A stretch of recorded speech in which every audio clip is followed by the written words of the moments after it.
Good morning, everyone. Eddie Burgess is my name, and I think I'm chair for this morning's session, which is the second of three on nutrient management and soils, being hosted by Teagasc. And we'll see you all again next Monday. Joining me this morning with questions and answers is Pat Murphy. Good morning, Pat. Morning. Am I okay to start and fire ahead now? Yeah, I think so. As if we start on time, we'll have some hope of finishing on time. I might be known for letting things slip, so I'll keep moving. But we have an interesting lineup this morning. Today, presenting for us, we have Seamus Kearney, Patrick Forrestal, and Michael Egan. Seamus is going to be our first presenter, and he's going to talk about minimising your cost with production and the environmental impact and different strategies that you can use to get the most out of nitrogen. All of this morning's talks will be focusing on nitrogen and on that aspect of nutrient management. And I think in the outset, I find it interesting, and I posed a question maybe to Pat and our speakers this morning. The Farm to Fork looks at a cut in fertiliser use by 20%. And I know to cut nitrogen use and to have maximum efficiency and returns from nitrogen, we need to have a balance of nutrient application. So maybe there is impact for other nutrients with phosphorus and potash there. And I wonder, when we see a 20% cut in chemical fertiliser, are we talking specifically about nitrogen, or are we talking about all chemical fertilisers? I just posed that question at the outset. However, anyway, that's enough of me posing questions.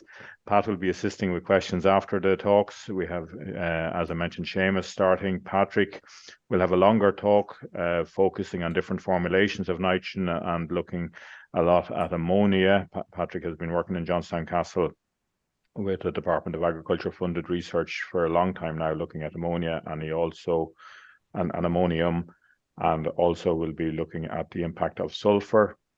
And finally, we have Michael Egan, who has been working for a long time with Clover.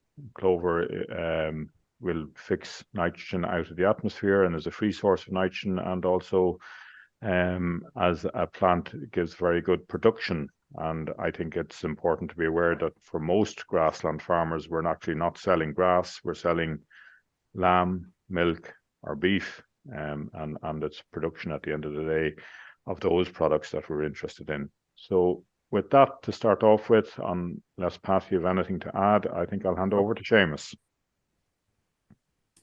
Okay, so thanks, Eddie. I'm going to see now if I can share screen.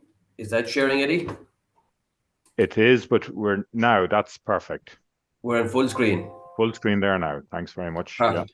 Yeah. Eddie, thank you very much. And you can give me a 5-minute warning there. Should be finished with 20 minutes anyway.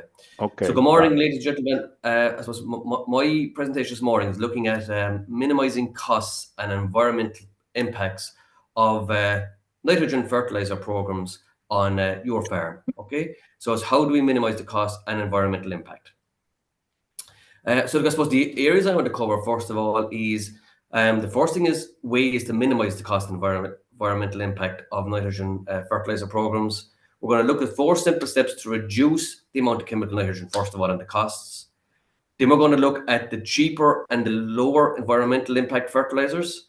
And we're going to finish up with a couple of simple take-home messages can be used on any farm to help reduce the amount of nitrogen fertilizer being used. So I suppose the question we've been asked is, how do we minimize costs and environmental impact? And so the environmental impact, it's ammonia impact, it's greenhouse gas impact, it's water quality, and it's also trying to improve biodiversity as well. So it's how do we minimize the costs of the environmental impact on the fertilizer nitrogen program? And so really, to simple really, I suppose the first thing we need to do is we need to reduce the amount of chemical nitrogen we're using. And first of all, Eddie, I'd like to congratulate farmers. They normally get a lot of bad press, but the target for fertilizer use was to go from 408,000 tonnes equivalent that we use in 2018 to 300,000 tonnes by 2030. So that was a 26% drop overall in chemical nitrogen use. As of last year, 2023, we've reduced our chemical nitrogen by 30% from the 2018 base. And I know there was fertilizer carried over from 22 into 23, but even if we take the 22 figure and the 23 figure, add them together and average them, farmers have reduced their total chemical nitrogen over the year 22 and 23 by 24%. They're very much on the cusp already of achieving the 2030 target. So that's the first thing we do, is reduce our chemical nitrogen. And the second thing we do then is we change the type of fertilizer we use. So we go after 18, 6, 12, 10, 10, 20 products that are higher in P and K to get out our P and K faster. And then we allow more opportunity to spread more of our straight nitrogen as NBPT urea. Okay, so there are the two ways we reduce and we change the type of fertilizer. So maybe to start off, I suppose, in reducing chemical nitrogen fertilizer, look, it's like climbing steps of the stairs. You normally start at the bottom one, you take the bottom step, then you go on to the second step, and eventually you get your way to the top of the stairs. So the first step to reduce chemical nitrogen use is by getting the lime right. And there's no excuse on any farms that are after production not to have the lime status right on all the farm. Now, I accept there are certain farms in the country farming more for biodiversity and more kind of species-rich grassland that may not be appropriate to put out lime on those farms. But for farms that are going after production, lime is the first step that we need to get right, followed by getting the P and K right. So it's making sure that the P and K for farms looking after production, trying to get them up to level index 3 levels. The third way is we try and retain more of our nitrogen in the slurry, so spreading in the springtime with low emission slurry spreading.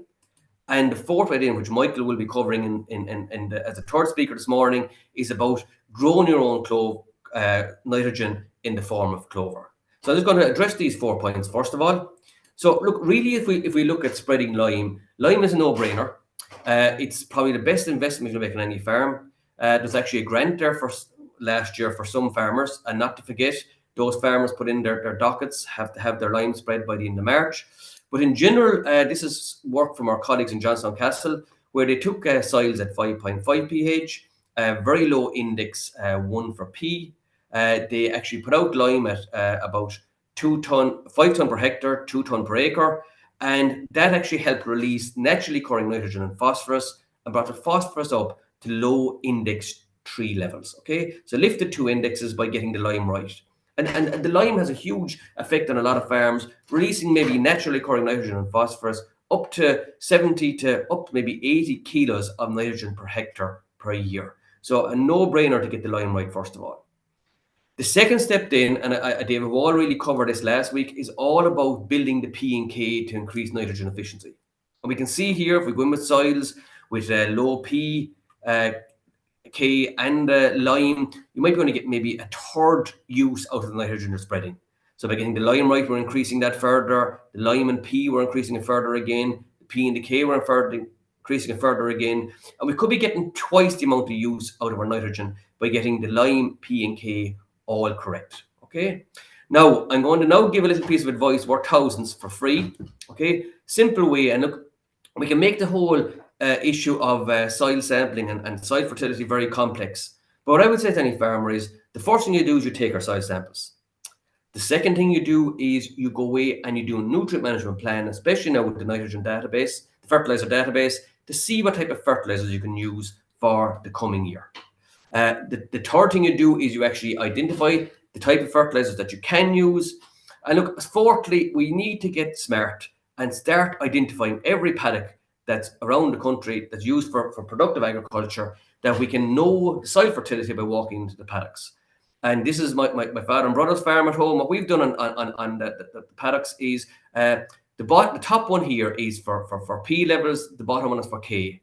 Top one is for P, bottom for K. So every paddock we walk into, we know, so we're bringing the soil samples out of the drawer, putting them onto the field post, and we know what the soil fertility is like on those paddocks. So just to show you here, on the first paddock, it's either index 3 or 4 for P, either index 3 or 4 for K.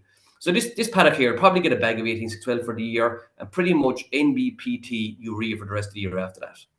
This paddock here is either index 1 or 2, so it needs building for P, and it's index 3 or 4 for K. So this paddock here is going to get pretty much 18612 for a good chunk of the year. Now, we've soil sampled at home, we've done a nutrient management plan. We know we're allowed about 7 ton of protected NBPT urea, and about 7 ton of 18612. So 18612 will be targeted at the paddocks that need it most. Now, this here is the top of a milk bottle, free once you drink the milk. And this one here is the top of an orange or an apple juice bottle from a multinational supermarket, which I won't give advertising to today, but a simple thing, just it's actually screwed on into the fence post in. So every paddock you go into, you know the soil fertility. The third one is about the low emissions. So it's going with a splash plate in the summer with our slurry. We're only recovering about 3 units per 1,000 gallons in the slurry. By moving that to the February, March, April, when ground conditions allow, is bringing our nitrogen content up to about 6 units per 1,000 gallons. But where we really start to make a bit of headway is when we use low emissions in the spring. We're retaining about 9 units of nitrogen per 1,000 gallons. So we're going from our splash plate in the summer to our low emissions in the spring. We're kind of tripling the amount of nitrogen we're recovering from our organic slurries. So that's another big one. So just be aware that all livestock farms this year, over 130 kilos of organic nitrogen per hectare, need to be using low emission slurry spreading technology. As anyone spreading pig slurry, all pig slurry has to be spread with low emission slurry technology. And look, I suppose the aim is to try and get the slurry out in silage ground in the February to April time, where you get retaining more nitrogen, getting our P's and K's out early then as well. Okay, so just to bear in mind, and again to call out the good actions farmers are doing, we've gone from about 0 to 60% last year of all slurries in the country being spread by low emission slurry spreading. And look, Michael's going to cover this one now in his presentation, but look, I suppose the fourth way in is to get clover into the soils. And again, if I go back to the paddocks here earlier on, we really need 2 greens here. So good for P, good for K, also good for lime in order to get clover into these fields. So in our case here, we might try clover into this field. This one here needs to improve the P before we go looking at clover on it. And again, clover can replace up to 100 to 120 kilos of nitrogen per hectare per year. So you're growing your own nitrogen, all right? And look, I suppose the reason this is important, and if we look back to the nitrates, the derogation, over the last couple of years, the limits have been steadily decreasing. So if we go back at about a cow to the acre level, 170 to 210, over the last 10 years, we can see that the limit for chemical nitrogen has gone from 306 to 4 years later to 282, to 4 years later to 254. And the likelihood, even as David was telling us last week, is it'll be reduced another 5% this year to 241. And look, this ties in very much with the Climate Action Plan, trying to reduce our chemical nitrogen use by 25% based on what we use in 2018. So it's all about soil fertility, lime and clover. And just an interesting one, if we take today, and the farmers haven't spread any nitrogen today on heavily stocked farms, which a lot of them haven't, and we go up to the 14th of September, which is the last day for spreading fertiliser on many farms, it's about 194 days. If we convert this into units per acre, it's about 193 units. So it's about a unit per acre per day, roughly is what the allowances are on cow stocked at up to a cow, farm stocked at up to a cow per acre on their farms. So I'm just going to run through, and I suppose trying to minimise the costs. This is an actual real farm in West Waterford. Farmer with 72 cows, 5 cattle over 2 years of age, so some of the heifers calved just slightly over 2. There's 19 cattle from 1 to 2, mainly replacement heifers, and 23 calves from 0 to 1, again mainly replacement heifers, but also calves being kept for a little bit of time before they're sold. So this farmer here is about 8,500 kilos of organic nitrogen, 35 hectares of ground, so stocked at about 245 kilos per hectare for the year. Now, this farmer and parts of Waterford are still 250 for this year, about a third of the county is 220. So this farmer is okay for this year for 2024 at 245 kilos per hectare. But the most important thing I want to look at is when his plan was done up, the farmer was allowed 7,880 kilos of nitrogen, 630 kilos of phosphorus, and 1,300 kilos of potash or K. Okay, so let's look at maybe how could we minimize the cost of this farmer and also the environmental impact of the fertilizers they're using. Because we look at fertilizers, the lowest impact of the compounds is 18, 6, 12, 10, 10, 20. They're lower than cut and pasture sward, and the lower impact fertilizer for straight nitrogen is NBPT urea, followed by ordinary urea, followed by CAN. So option 1 here, we'll just look at this farmer for pasture sward. So to use up all his NPK, he would need to use 25 tonne of pasture sward, 4 tonne of CAN. And if we look at current prices, about $4.90 for the pasture sward, $3.80 for the can, the total bill for this farmer for the pasture sward can combination is coming to about €13,770 for 2024. Okay, option 2 we're going to do then is we're going to leave the pasture sward alone, and we're just going to swap out now the can, and we're going to swap that out for 2 ton of NBPT urea. Okay, and the NBPT urea at 545 per ton. So again, we're 25 ton of pasture sward, 2.5 ton of NBPT urea. Total cost of this bill comes to 13,610, so almost €200 cheaper. But really where we start making headway, and the simplest way we can start to reduce our emissions and also save farmers money, is by concentrating our P and K into the 18-6-12, 10-10-20 products. So in this case here, we now get our same amount of P and K out 2.5 times faster by going with 18-6-12. So you target some of that in the March period of the year, and some fields will want it again throughout the year, and we can get some 18-6 with sulphur then as well. Now what that leaves then is, so we're concentrating now our P and K into 10.5 ton of 18-6-12. It leaves the opportunity then for 13 ton of NBPT urea. So when we do this combination and €500 a ton for 18-6-12, we're now bringing our fertilizer combination down to about 12,300. So overall, by moving from a pasture sward can combination to an 18-6-12 NBPT urea combination, we're saving almost about €1,500. And what that means on any type of farm that's fairly heavily stocked, we're looking at about a saving of €20 per cow. And this has the potential to reduce emissions by up to 7 or 8% on a lot of these more heavily stocked farms. Now, we've also run this through for lighter stock farms, maybe kind of dry stock type farms, and the saving is about €10 to €12 per livestock unit. And again, we're looking at savings that from maybe 4 to 8% on overall emissions then as well. So really, I suppose to summarize, and you'll be glad to hear Eddie's on time, summary from my presentation, really what it's all about is we have to keep growing the same amount of grass we need to match up the stocking rates we have. So the starting point is, and the first step of the stairs, is to get the lime status up to scratch. And there is no limit on the amount of lime we can use. The next step is to get the P and the K right. Yes, there is a limit on the amount of P, but there's not on the amount of K. So K is one that can be got right to help on a lot of farms to help grow more grass. The third step is all about low emissions to retain more of the nitrogen that we're spreading in the form of organic nitrogen. And in fairness, a huge response by farmers using their slurry as the first round of fertiliser in the last couple of years. And it must be complimented for it. And then fourthly, by using clover to try and grow our own nitrogen on farm.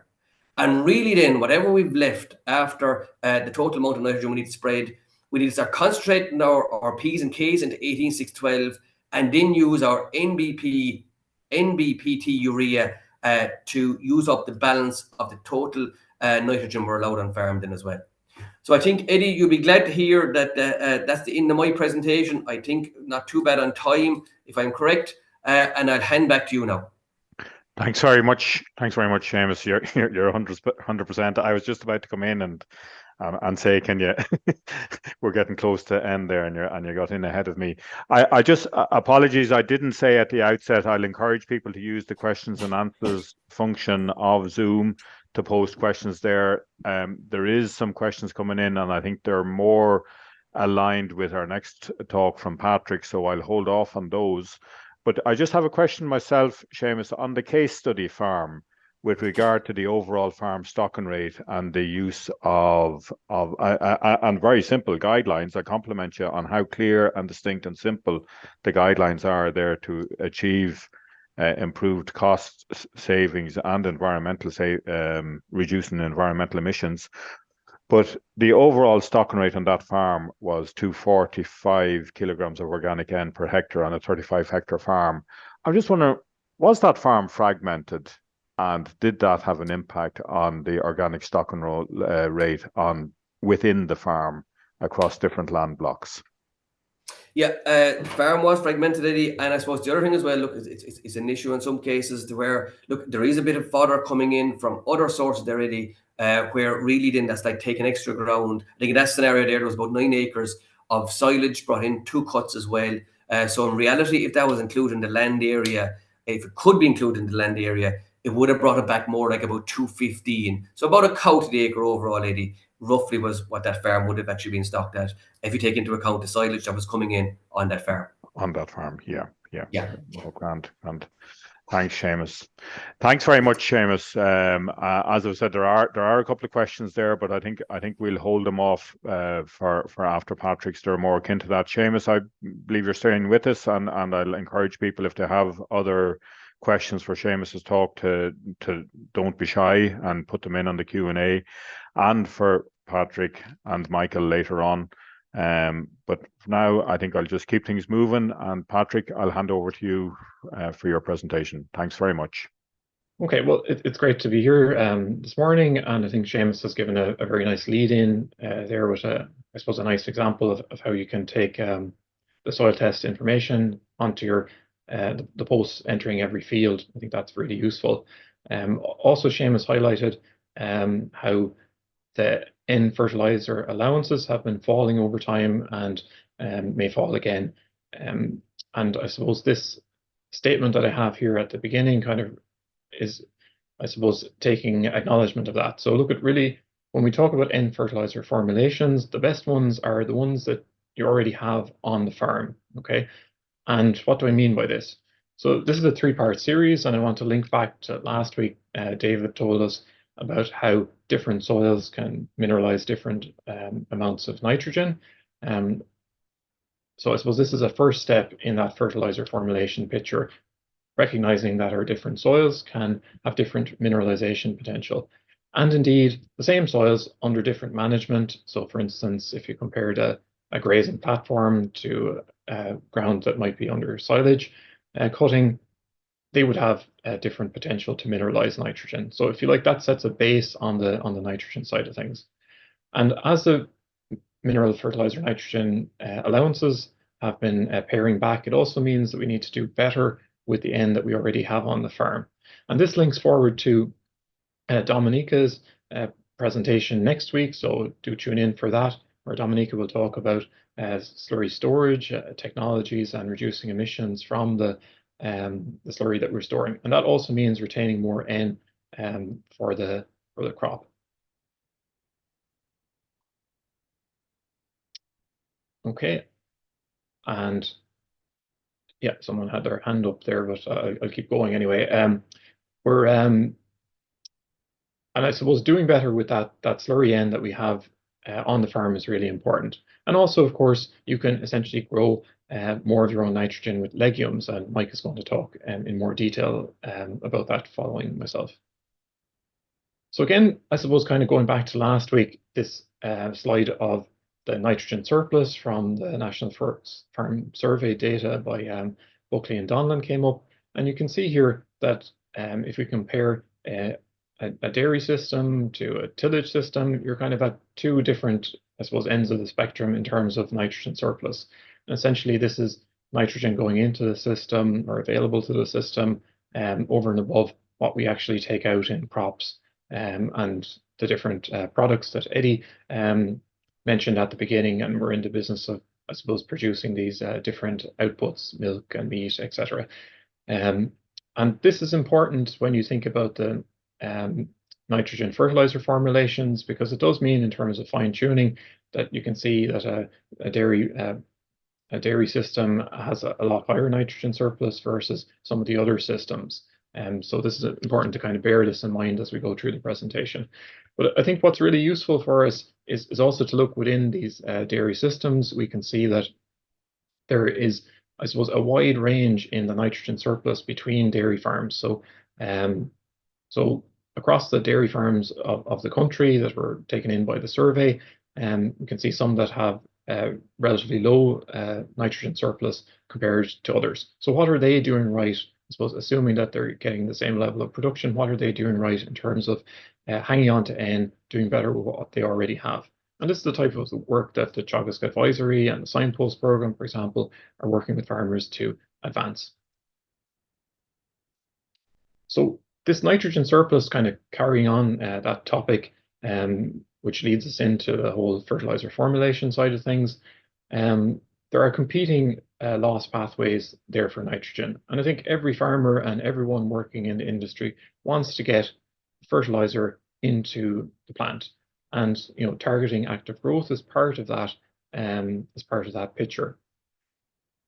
But then the surplus can also have this variety of competing loss pathways for it. So that includes leaching, predominantly of nitrate, volatilization of ammonia. Again, that's can be quite a substantial N loss from the system.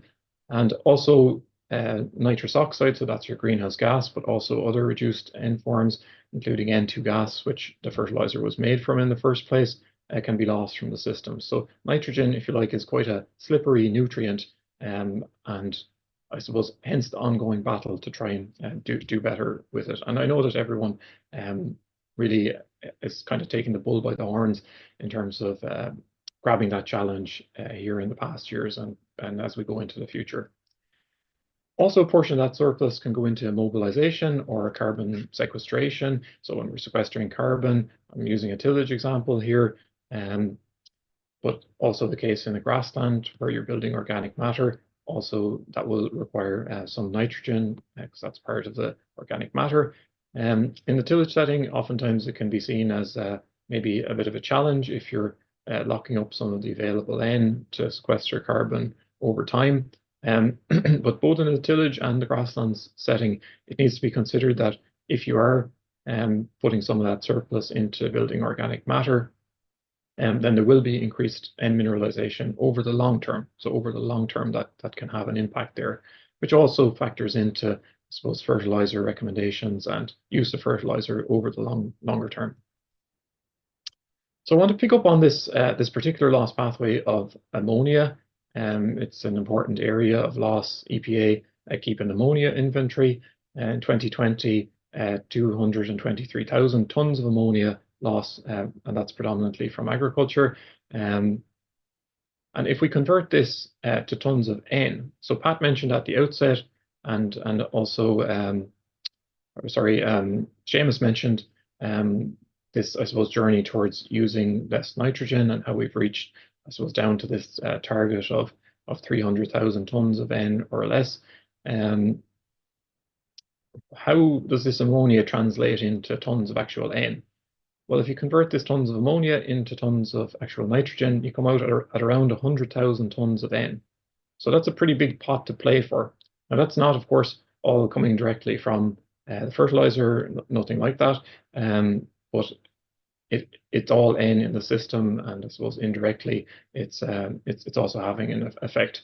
So if you like, there's 100,000 tons of N there, which is a third of the 300,000 to play for. Now, obviously, it's not easy to retain all of that, but where we do retain more of it, and Seamus has talked about this already, that presents the opportunity to taper back and reduce fertilizer nitrogen rates. So those allowances are being cut, but we can get the N there from the use of low emission spreading, for example.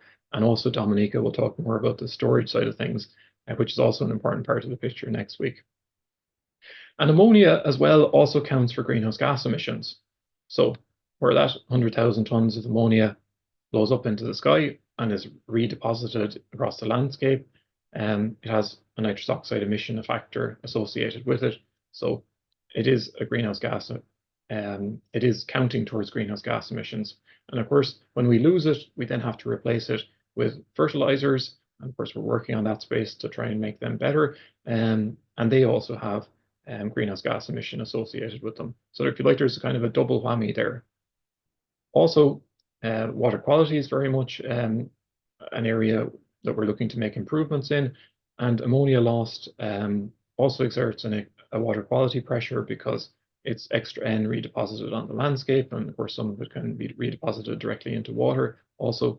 And I suppose that's kind of part of the reason we've kind of reached this stage where now, under the good agricultural practice for the protection of water regulations, the use of low emission spreading is mandatory for all farms above 130 organic N stocking rate, and from January just gone past this year.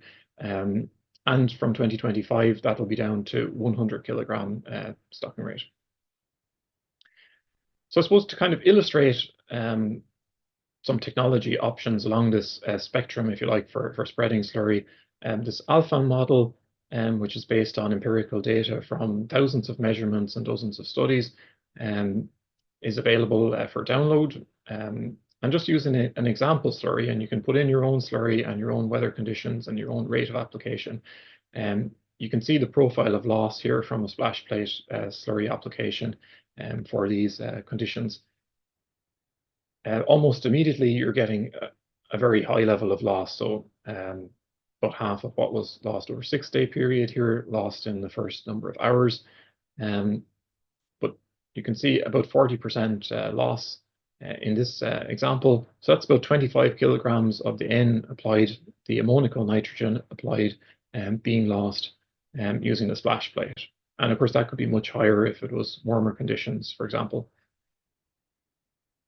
If we look at the example of the trailing shoe, you can see that cumulative emission is reduced from just over 40% to about 25%. So we're saving over 10 kilograms, close to 11 kilograms of nitrogen per hectare saved there in that application. So that lowers the requirement for N fertilizer formulations. There are also open slot injectors in operation around the country, to a much lesser extent, obviously, but just for comparison's sake, you can see that the open slot injector will reduce emissions down to around 13.5%, and you're only losing about 8 kilograms, based on this modeling and this example, versus losing 24 kilograms. So that's an extra 16 kilograms of N saved into the system. Now, of course, the slurry side of things isn't the full picture. The slurry spreading isn't the full picture. We also lose a substantial amount of ammonical nitrogen from the housing.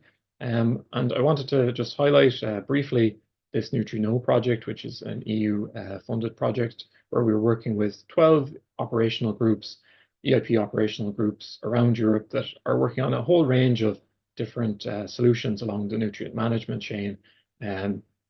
And at Johnstown Castle, my colleague Michael Egan is leading this work. And one example there from this work is in Italy, where they're actually scrubbing the air from housing and they're producing an ammonium sulfate liquid fertilizer rather than having the ammonia escaping. So I suppose this is an example of some technologies that are in place in other areas of Europe. One also to mention is this Ferti-Co-op, where the co-ops are actually providing extra slurry storage for the farmers, and maybe this is something that could be useful here, where they're co-oping together to have a kind of centralized slurry storage or additional slurry storage.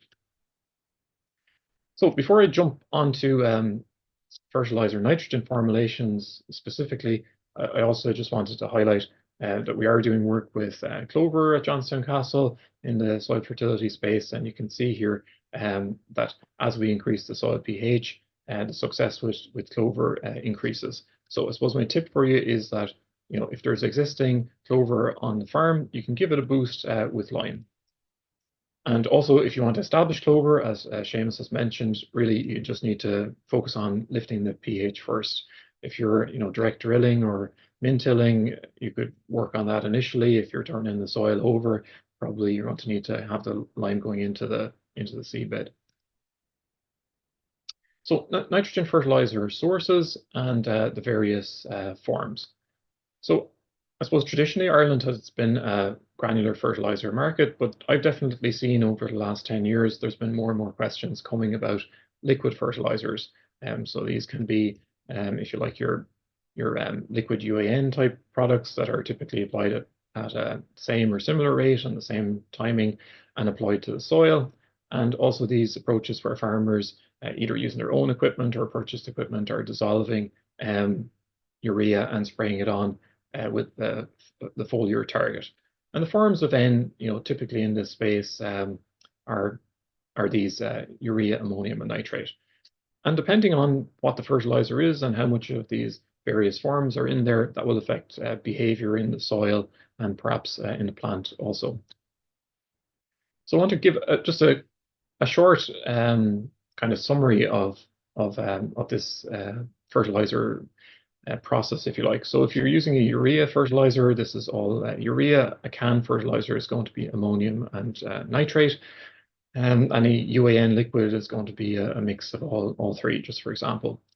So plants, they can take up nitrate. A lot of people know this, and plants may even have a preference for taking up nitrate, and indeed can luxury accumulate nitrate, so they can take up more than they need of it and store it in their vacuole, which may not be a good thing if you have, I suppose, for example, animal eating excess nitrate, which they then have to transform to urea to actually excrete from the system. In the case of ammonium, again, plants can take up ammonium, but they'll only take it up as they need it, because they can't store the ammonium in their vacuole in the same way. In the case of urea, there can be some uptake of urea, typically not quite low through the soil route because of this urea hydrolysis that rapidly occurs, and also, there is the foliar route also. So I suppose the main challenge or weakness with urea, which can impact its performance on farm, is that you can have loss of ammonia during this hydrolysis process. So where you have the conversion of urea over to ammonium. So this loss here, this ammonia loss, and being certain that you can suppress this loss is important to have confidence around, I suppose, that your agronomic performance can actually match the ammonium nitrate type fertilizers. And this is where NBPT comes into the picture for the suppression of this ammonia loss. And that also takes in Limus, for example, which is 75% NBPT, and on which we've done equivalency testing. So if we look at ammonium, if you've got ammonium delivered to the soil, that will be subject to nitrification and also uptake. And it's during the nitrification process, and if you have nitrate in particular sitting in wet soils, that you can have loss of nitrous oxide. That's your greenhouse gas emission. And where we have nitrate in the soil, nitrate is vulnerable to leaching when the, I suppose, when the water is moving. Particularly vulnerable, and that's typically the end form that we see leaching out the bottom in our lysimeter studies. Can have small amounts of the others, but typically nitrate dominated. And that's why part of the work that I have going on at present with that Department of Agriculture funding is looking at nitrification inhibitors to, I suppose, block this nitrification or slow it down and hold the nitrogen more in this ammonium form. So fertilizer, N forms, and ammonia. So we've seen how urea is going to have the highest ammonia loss. And I suppose that's the main challenge with urea, is if you're switching to a urea fertilizer, can you be confident that you're going to suppress ammonia emissions?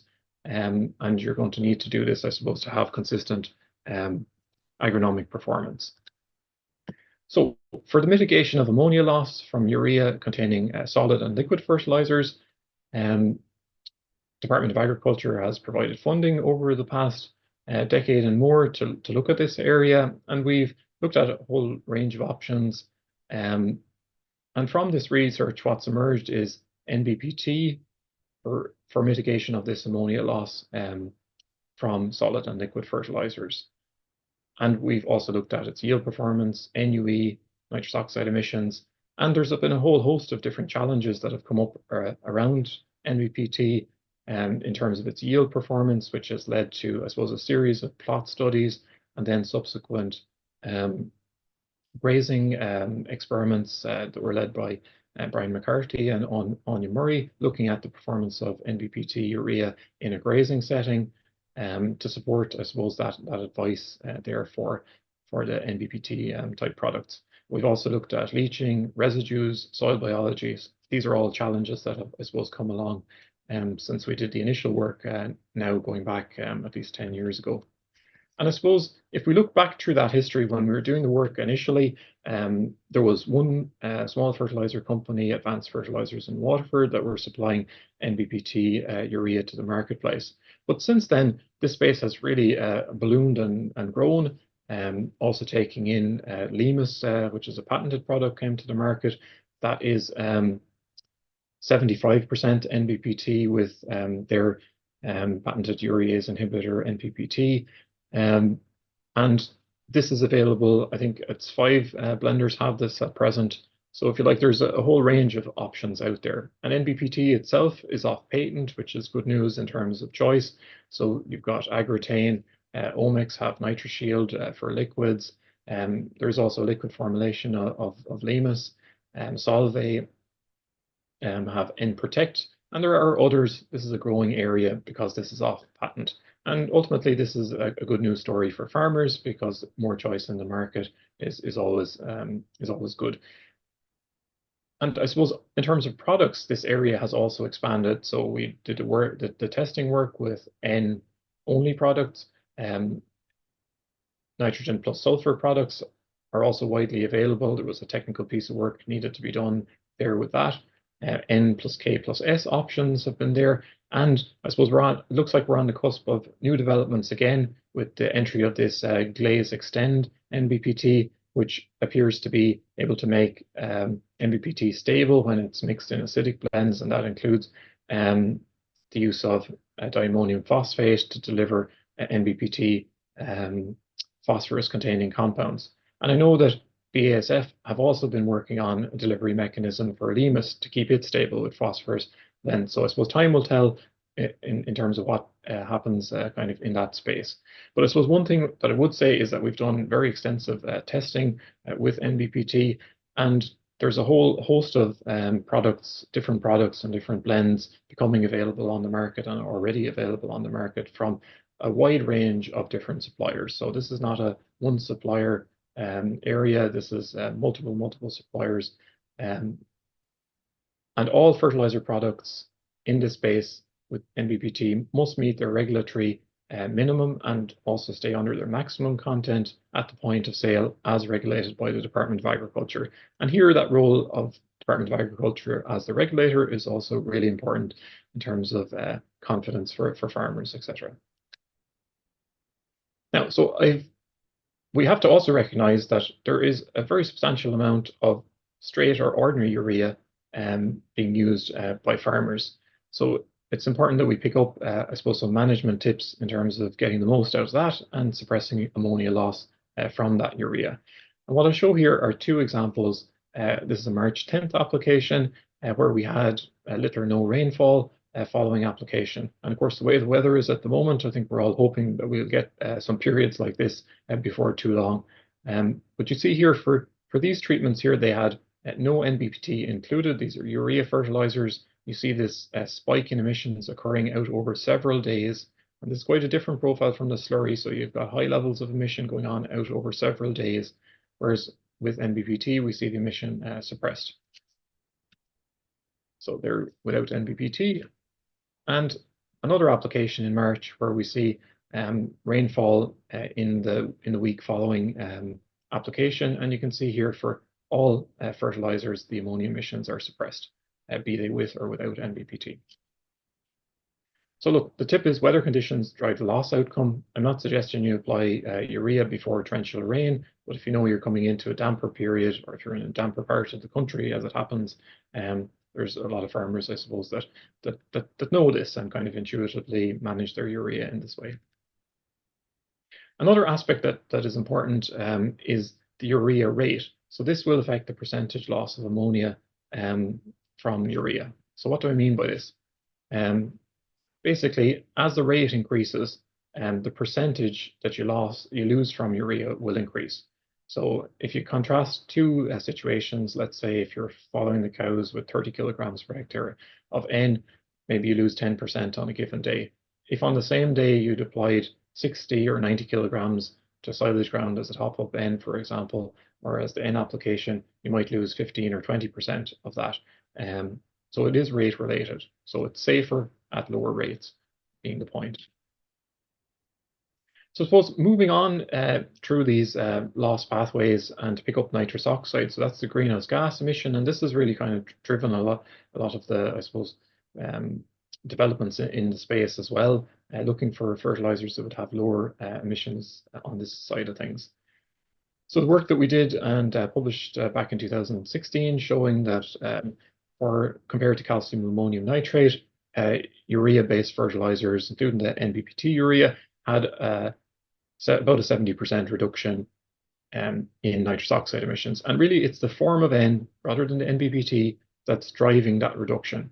We did also look at nitrification inhibitors, and they could further reduce those emissions and even take them down to levels similar to where no fertilizer was applied. But contrast this to a tillage situation where we'd free draining tillage soils, and you can see there's little difference between the fertilizers in the free draining tillage setting. So there's not much to choose from here. So I suppose really it's coming down to practicality, you know, how comfortable the farmer is with using a urea fertilizer, and also the price differential has been a big driver in the past couple of years. But the work that we did in the grassland setting comparing, I suppose, CAN with urea didn't really give us an insight. We know we have a fair idea, I suppose, that it's the urea, sorry, that's the nitrate that's driving it.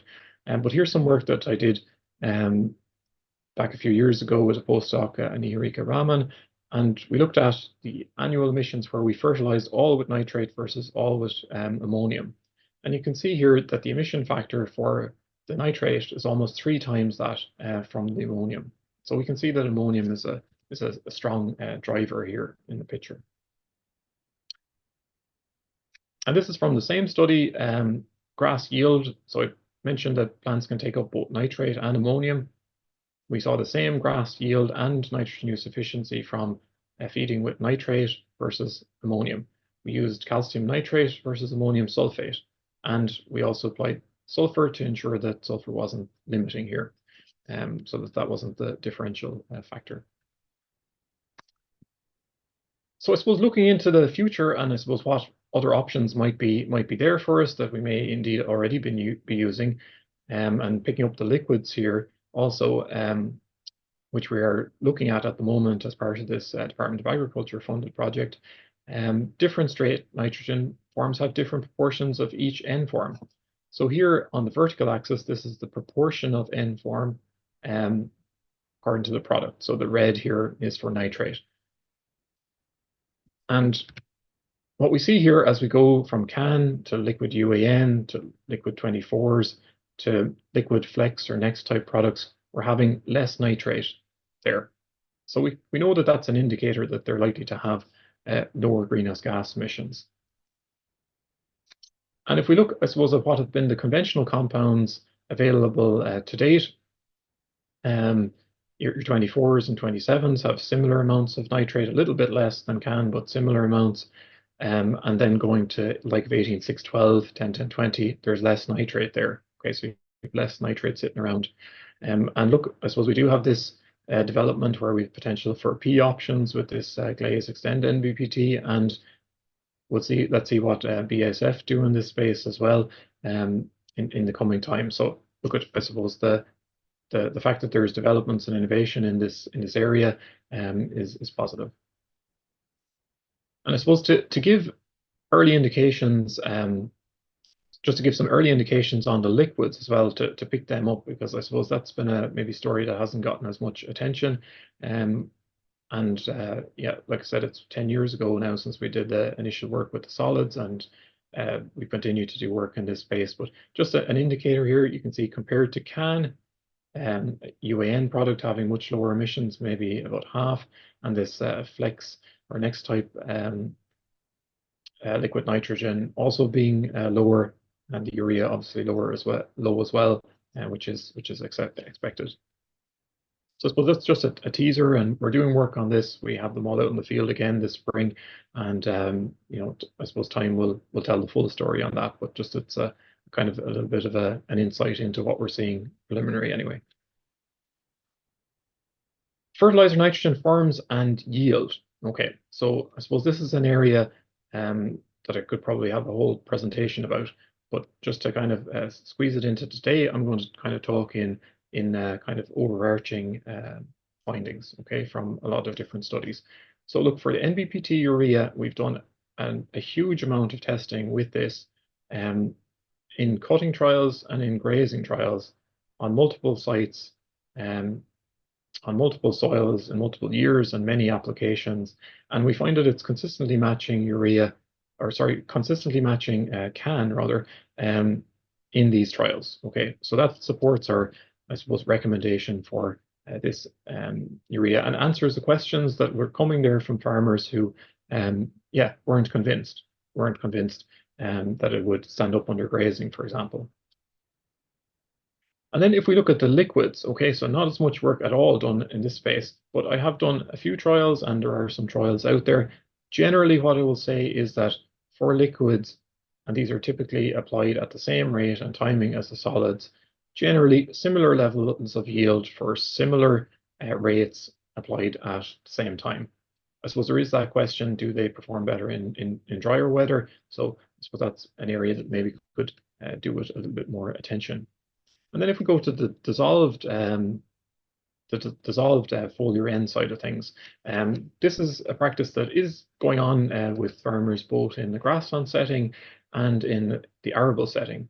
And here, I suppose I'll kind of say, maybe cast your mind back to that end surplus situation. So we do see in the grazing setting, particularly the dairy grazing setting, there's high end surplus.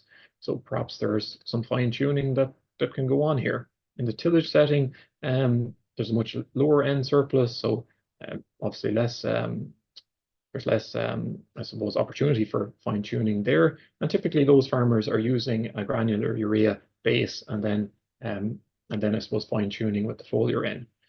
It is an area that I'm interested in doing work with. I'd say if you're passionate about this area, do get in contact, because there are some challenges to, I suppose, setting up trials in it, because there's quite a number of different recipes that are being used. There's also the question of, the timing. So, it's not as straightforward as applying it at the same time as maybe a granular fertilizer. So you could have your experiment gets big very quickly. Also, what percentage reduction? There's a range out there as well. There's the question of, what level of ammonia loss will you have from a foliar application of a dissolved urea product? But generally, farmers are using much lower rates, and perhaps they're taking advantage of high-end surplus situations.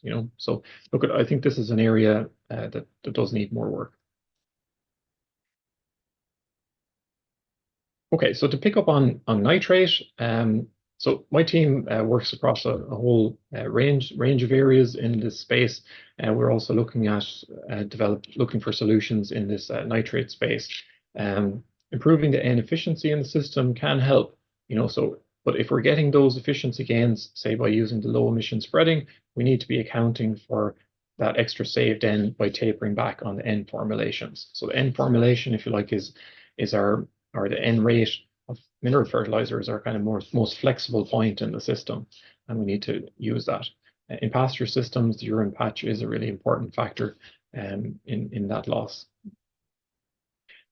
And work that we've been doing, we've done quite extensive work on sulfur, but I'll show just a little kind of I suppose some of the key insights from that.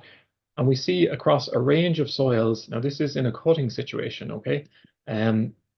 We see a response to sulfur, but a range of response across soils. And I've also seen soils where we see no response to sulfur. So there is, I suppose, a spectrum of response there across soils. And in this cutting trial, and I'll say if you're in a pasture-based system where you've got all that, I suppose, dung and urine returning and mineralization, you are likely to see a lesser level of response. So what I would say is to try and establish the level of sulfur response on your soils, rather than assuming that it's going to be at the maximum level at all soils, because it won't. But what I will say is that for silage ground, importantly, silage ground, you really should be putting on 15, 20 kilograms of sulfur, as part of your silage program. Even where you're getting on slurry, where you're getting slurry back to the ground, that silage ground, because we've done work on the sulfur availability from slurry, and it's at quite a low level, maybe 10% of the sulfur available to the plant. So it's not really doing the trick. In the grazing situation, I suppose you'd be looking at a few rounds of sulfur, depending on where you are on the spectrum of response. So yeah, for some soils, it might be a round or two, maybe none. And for other soils, maybe you're at 2 or 3 or 4 rounds, depending on how responsive your soil is. But what we have seen, I think, importantly in the nitrate leaching part of the picture is that sulfur can reduce nitrate leaching for those soils that are strongly responding to sulfur. And I think this is, particularly the case in the freer draining soils, and these tend to be the catchments where we have more challenges with nitrate. So what you see here in this particular graph, so this is the drinking water quality standard just as a reference, and these two treatments up here are either slurry with fertilizer treatments or fertilizer only that do not have sulfur included. And we see these high peaks in nitrate loss in the autumn in this, I suppose, in this cutting setting. Whereas where sulfur is included, those losses are suppressed below this level. In terms of leached end losses in this experiment, we saw slurry with fertilizer losing 83 kilograms nitrate per hectare. With sulfur, that was reduced to 33 kilograms per hectare. With fertilizer only, 48 kilograms nitrate per hectare lost, and that was with sulfur reduced down to 26 kilograms per hectare, which wasn't different from what we lost with zero fertilizer. So you can see the power of this tool in soils where it's going to make a difference. It can make quite a big difference. Another area that my team have been working on, and Michael Egan is currently writing this work up, which was conducted over 2 years on 5 soils, where we looked at adding plantain to a perennial ryegrass white clover sward. And you can see this effect of the urine patch here. So this is the grass clover sward. We see this high peak in nitrate concentrations. But interestingly, where we have plantain in the picture, we suppress those emissions or that loss of nitrate very substantially. And that is the case kind of over the 2-year period, and with the grass white clover being at higher levels. And we see this trend repeated across other soils in this study as well. So I suppose I'm just giving you a kind of a summary, if you like. So I suppose with that, I'll finish up and sum up. Look, a key point, I think, is to use the low emission spreading. This is a really available tool for us to hang on to more nitrogen in the system. Gives an opportunity to pare back on N rates. It's also mandatory above 130, will be above 100 next year. And it can also help us to deal with the reductions in mineral fertilizer allowance. Do focus on the lime to encourage clover, and also, as Seamus showed you, you can easily jump a P. It's not uncommon to jump a P index just by adding lime. And that was one of the questions that came up I saw last week around farmers maybe wondering if they might not have enough P index to apply buildup. I'd say, look, focus on the lime first, and you might find that if you do, you may actually jump an index in certain situations. Then for the mitigation of ammonia loss from urea, it's NBPT urea. This takes in the limus also, which is NBPT 75%. And we've seen that this will reduce fertilizer greenhouse gas emissions, and we can be confident to stand over its impact, its performance for yield versus a canned product. I would say as well that, look, the liquid ends are showing promise for reducing greenhouse gas emissions, and we are doing more work in that space. So, and also we're looking at nitrification inhibitors. The use of sulfur to boost yield and reduce nitrate leaching, I think can be quite a powerful tool in the soils where it can be beneficial.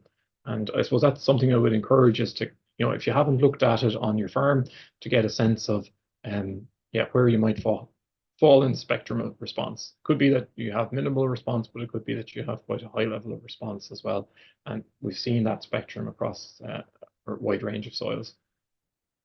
Plantain also looking really promising and useful to boost or maintain yields, and also reduce nitrate leaching losses. And that could be something that could be very, I suppose, useful for us as a tool as we seek to reduce nitrate leaching losses. I suppose look at this flexibility aspect of the mineral fertilizer nitrogen and cutting back on N rate to account for any N savings that you can make in the system. For example, with the low emission spreading, and this will help to make progress in terms of reducing the N surplus in our systems.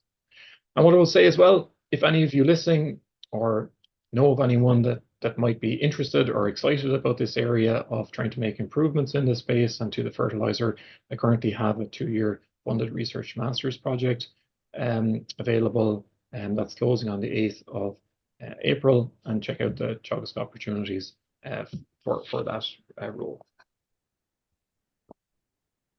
Patrick, thank you very much. Thanks. First of all, thanks very much for finishing on time, but I have to compliment you on the vast range that you have covered there on much, but not all, of the complexities of nitrogen utilization and nitrogen loss and cycling, and particularly the timing of it. And I think we will take a few questions now. I'll ask Pat maybe to follow on. There's quite a few questions have come in, and we may group them. A lot of them will overlap, and we might group them into a single question. But just to kick the ball rolling, you were mentioning sulphur there and the response to sulphur varying with soil type, but you said that the sulphur availability in organic manures seem to be quite low, probably lower than what we'd expect. The organic manure used, was that cattle slurry, pig slurry, or what was the format in it? Or did you look at the contrast between different formulation or types of organic manure? Yeah, so in the case of the studies that we ran, it was using cattle slurry. And yeah, so we were able to establish that by, I suppose, the apparent recovery of sulphur.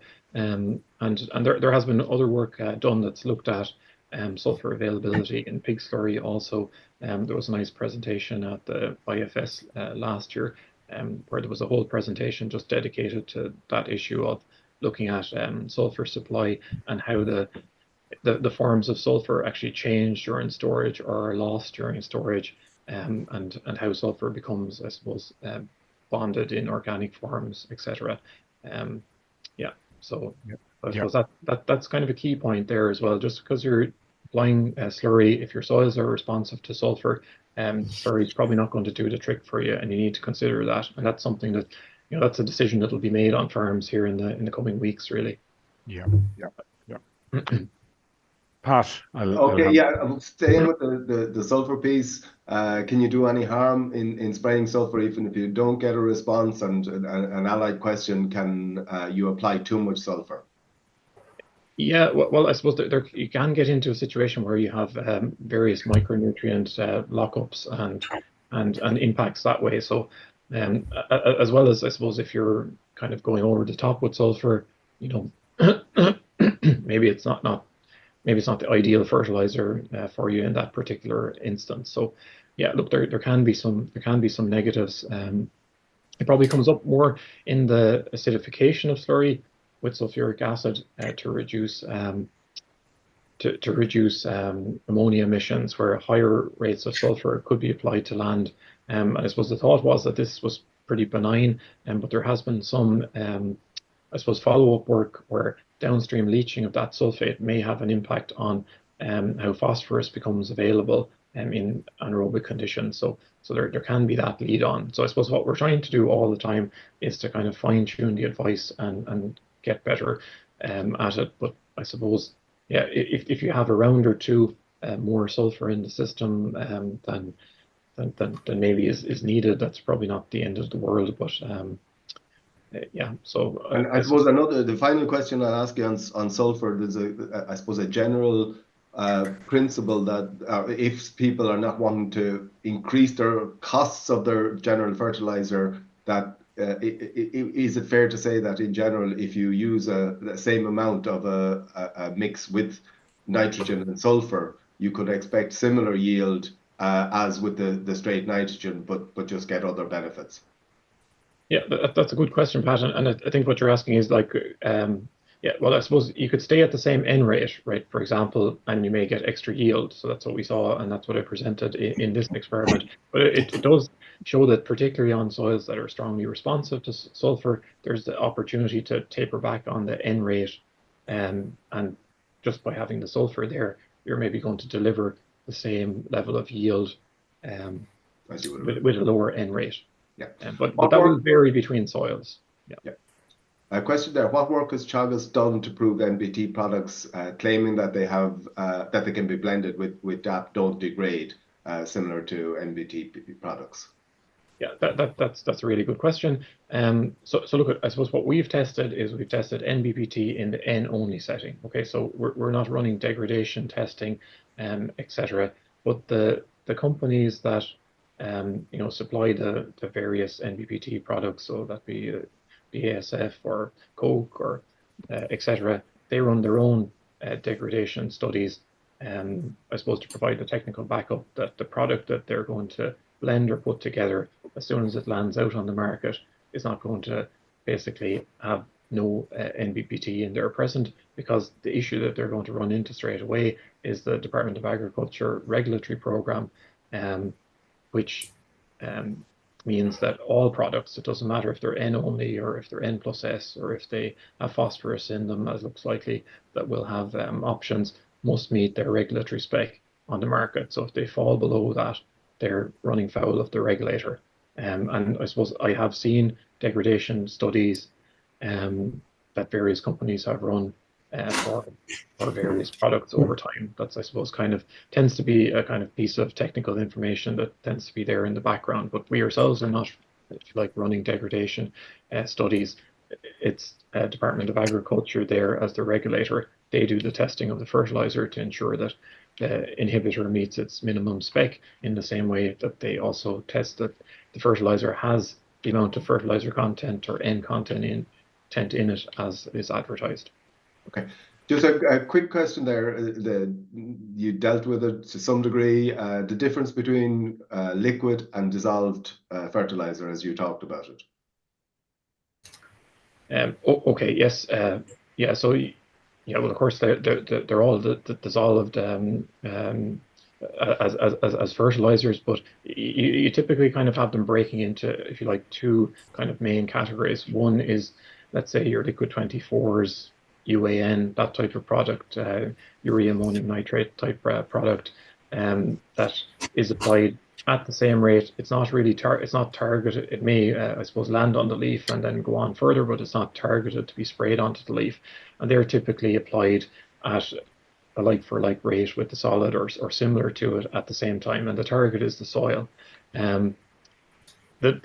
The other, I suppose, dissolved side of things, and as I mentioned, that is to various recipes. So I've seen a whole range of different recipes, but typically you're looking at urea dissolved either by a machine or in an IBC with a pump, maybe with heat, maybe not, and with various, I suppose, different things added in there.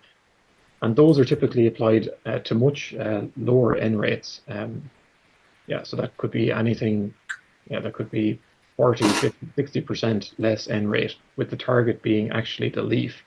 So in that case, typically they're applied maybe not, let's say, following the cows when the pasture is grazed off, but rather when the leaf has regrown to an extent. And then you're putting on the urea-based products targeted for leaf uptake. And this point that I made at the beginning, where David showed us last week, that different soils having different potential to mineralize different amounts of N, and that will change over the course of the year as well. I suppose where you're letting that grass, I suppose, grow back, you're also getting a bit of a sign of how's it doing in terms of N at that particular point. Does it need a lot or a little?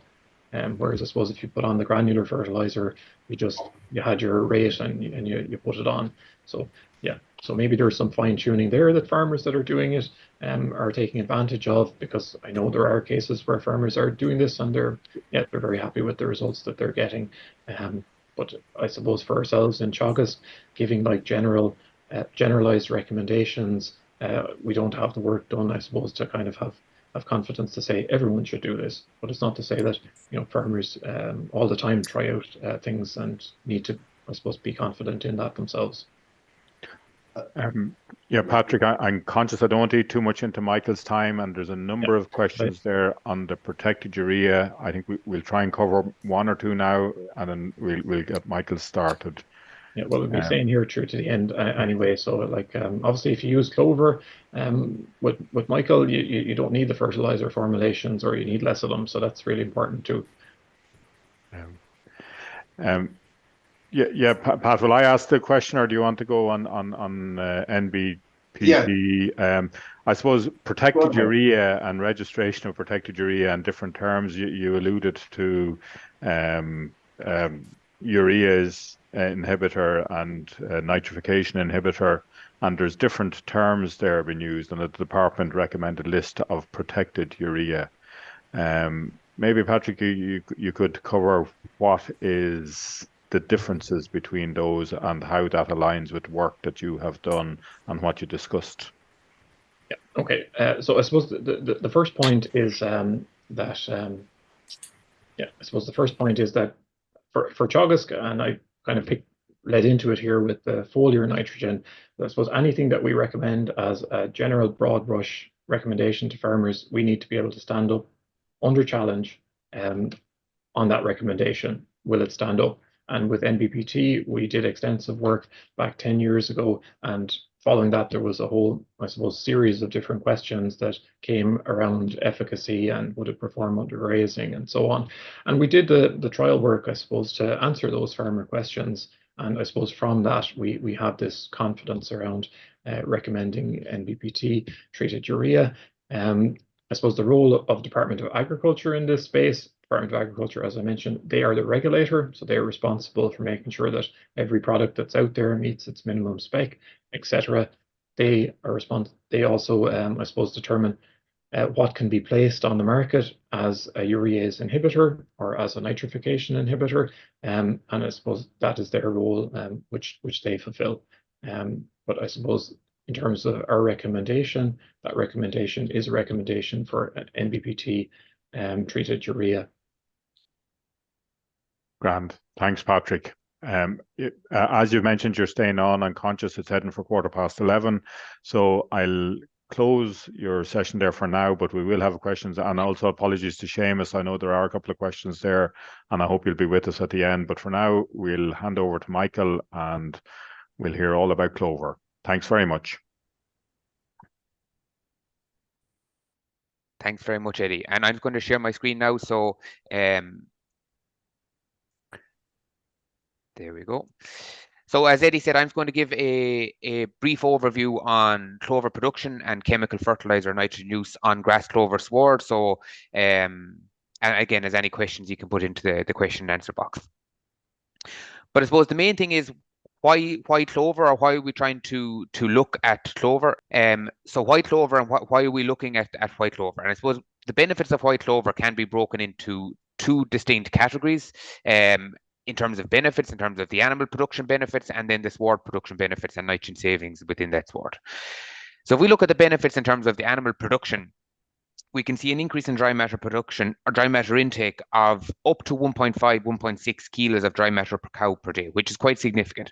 That is coming from an overall increase in feed quality or sward quality, higher crude protein percent, and reductions in fibre content, which is causing a faster passage rate within the rumen, which is allowing for that greater level of dry matter intake when we have clover included in the swards. And that's giving us somewhere in the region of a 10 to 15% overall increase in animal performance, whether it be live weight gain or in terms of milk production. In terms of herbage growth, we know we can increase or at least maintain herbage production while reducing chemical fertilizer use. And we've a huge volume of research over the last 13 years in Clonakilty and Moore Park, and now in Ballyhaise and Salahead, showing that we can reduce chemical fertilizer use while maintaining grass growth by up to 100-150 kilos of nitrogen per hectare, which is going to reduce overall farm gate nitrogen surplus. And as Patrick mentioned earlier in his presentation about reducing nitrate leaching, if we can reduce overall farm gate surplus within the system, we know it is a direct proxy to potentially reducing nitrate leaching within the farm. So if we can reduce that overall level of nitrogen floating around in the system that's not being used by reducing chemical fertilizer and replacing with clover, we know we'll get that benefit in terms of farm gate in surplus. So we know we can get all these benefits. I suppose the challenge is getting enough clover on farms to achieve those benefits. And I suppose when we look at what we want, we're always looking for the best of both worlds. We want to increase our overall output in terms of herbage production and animal performance and reduce overall chemical fertilizer and feed inputs. And that's going to lead to an increased sustainability, but not just environmental sustainability, but also economic sustainability because of reductions in chemical fertilizer cost and also increase in output per animal. So if we look at how much clover do we need, and if we put it across the spectrum like this, we know that, and work in Moorpark and also in New Zealand would suggest that when we get to above 20% clover in the sward, we will start to see a significant increase in animal production. If we look at nitrogen fixation, this generally, now we will get it at lower levels than this as well, but in terms of getting significant increases in nitrogen fixation, it occurs at sward clover contents of greater than 25%. And in terms of seeing an increase in overall herbage production compared to grass-only swards, this typically occurs somewhere in the region of 30% clover in the swards. So that's not to say that we need 30% all year long. It is when it reaches that threshold is when we start to see the benefit from it. And that may be April, May, June, or July when we start to see those levels of clover in the swards to get that increase in production in terms of animal fixation and sward and herbage production. So we know we can get all these benefits, and we've seen a huge array of results from research farms in Moorpark and Clonakilty, as I've mentioned earlier on. But in terms of what's happening on commercial farms, we've seen up until the last 2 years, there was quite a slow or a steady, not a very rapid increase in the level of clover being incorporated on farms looking at seed sales in Ireland. So in 2020, we set up a non-farm clover study, and it's going to give the overall background and one slide in the results. But we set up a non-farm clover study called the Clover 150 program with a range of 36 farms all across the country, dairy, beef and sheep. And we were incorporating clover on these farms by reseeding and oversowing in the hope to reduce chemical fertilizer, maintain herbage production, and overall improve farm gate nitrogen surplus. So we look at a very quick summary of the 3 years. We can see that when we have, in 2020, when we started, we had less than 10% of the area was in clover. Average sward clover content was 10%. The farms were producing just over 14 tonne, and they were spreading somewhere in the region of 230 kilos of chemical fertilizer per hectare, with a farm gate in surplus of 194 kilos. Again, we can follow through here to 2021 and 2022, but if we just fast forward to last year, 2023, and we can see the significant increases that was seen on farms. So we increased the area under clover to, sorry, they're the opposite way around. So the area under clover is now at 65%. So 2/3 of the farm now has clover included in it, and the average sward clover content of that is 23%. Average annual tonnage last year was 13 tonne. Now, last year was a challenging year in terms of weather, in terms of grass growth. Chemical fertilizer last year was 151 kilos, and farm gate nitrogen surplus was 140. So we know when we put clover on commercial farms now that we are going to get the benefits in terms of, it can be established in terms of getting those levels of clover that we require on farms at 20, 25, 26% that we mentioned on the previous slide.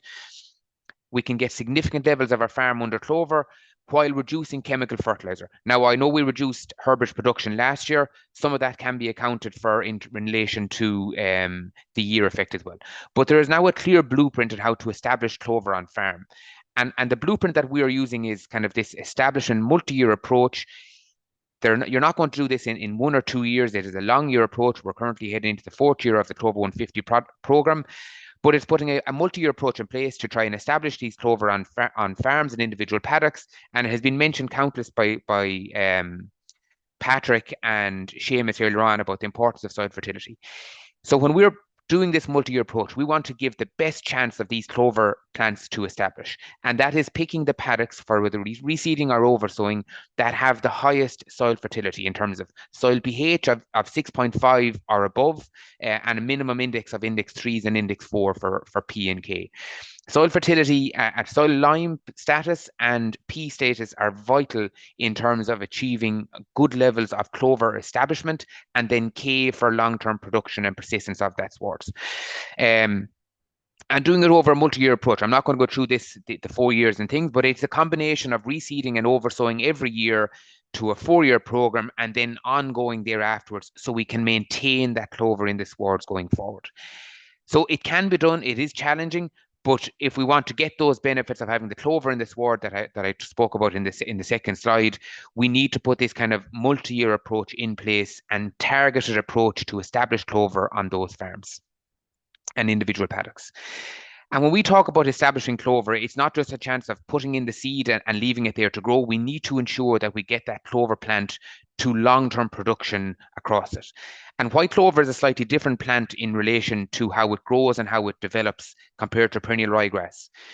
And it goes through 3 distinct phases from the time of germination to long-term production. And they are the rosette phase, the expansion phase, and the clonal phase. So if we look at the rosette phase in terms of where we are, they are both what's called a central taproot. So they both survive on a central taproot within that sward. And that central taproot, once the plant germinates, it puts out a long root, and it uses that central taproot to produce or to enable long-term production going forward. And once that taproot then dies, it moves on to the clonal phase, and that is what happens long-term going forward. So the rosette phase generally lasts between 2 and 3 months. And during that phase, it is developing its central taproot and the above ground mass that we see in terms of the leaf production. After 2 to 3 months, it then moves into the expansion phase. This is when it begins to develop stolons coming out of that central taproot. However, it's still using its central taproot to take up nutrients from the soil. And the level of nitrogen fixation during this period is very, very minimum to very low. And as the expansion phase progresses, this level of nitrogen fixation increases going forward. After about 12 to 14 months, that central taproot dies or starts to die, and then it moves on to stolons that we typically see in swards as when we go out and look at them in the field. And those new stolons reproduce every year, and the old stolons die. And how we manage it during that rosette phase, expansion phase, is vital in terms of getting that long-term production from the clonal phase going forward. And this is just a typical timeline of where we are. So we can see here when we sow it, we have a 100% taproot up until about 12 to 14 months. After that period, that taproot starts to die. And after about 2 years or so, after establishment, that central taproot is fully dead or gone, and it is relying solely then, no central taproot, on stolon production and formation.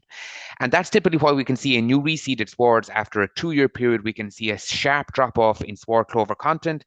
And that is when that central taproot dies or decays, if we haven't built up enough of a stolon mass or a stolon production in that 2-year period, then the long-term production of that sward is severely compromised. And how we do that in terms of any newly established swards, frequent grazing outline light down to the base of the sward, so we can ensure that central taproot has enough energy to produce all of these new stolons. For when that central taproot is dead, we have a vast array of stolons. And if we don't practice good grazing management during that period, what we'll get is low light down to the base of the sward with high grazing covers and high residuals. And what will also happen then is that it will reduce the level of stolons that are going to be produced during that period. And then once that taproot dies, the level of stolon production is greatly compromised. And this is what a stolon looks like then as we move into the 2 years plus, when it's solely surviving on this central stolon. So typically, this is what a stolon looks like. It will grow along the ground or just below the surface of the ground. It produces what's called these growing points here, and you can see them on these plant here. These are little central growing points that come off that central stolon. They put out small little root nodules at the base of these, and they produce leaves at the base, going into the above ground herbage that we can see and we can graze.